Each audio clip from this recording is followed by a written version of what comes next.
Now, welcome to HYCM Insight with myself, Giles Coughlin. Today, I want to show you how to use the Seasonax tool that's powered by HYCM to choose a great time for a seasonal trade in gold. Now, you may have heard that gold tends to rise strongly around the end of the year. However, what Seasonax really helps you to do is really pin down and identify in some specific details a good, strong seasonal pattern a lot more specifically. So let me give you an example. So first of all, we want to use the D-trend button. That makes it easier to recognize true seasonal patterns amongst the data.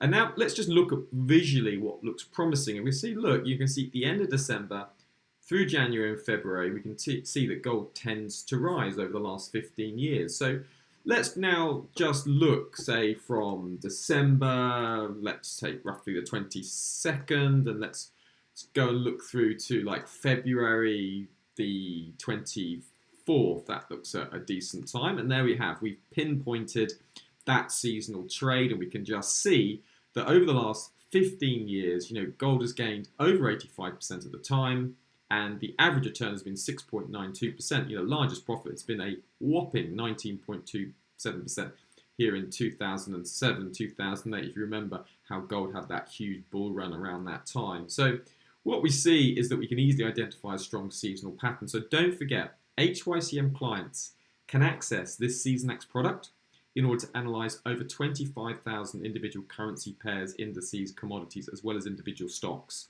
So please do contact your account manager for a free trial and get started right away.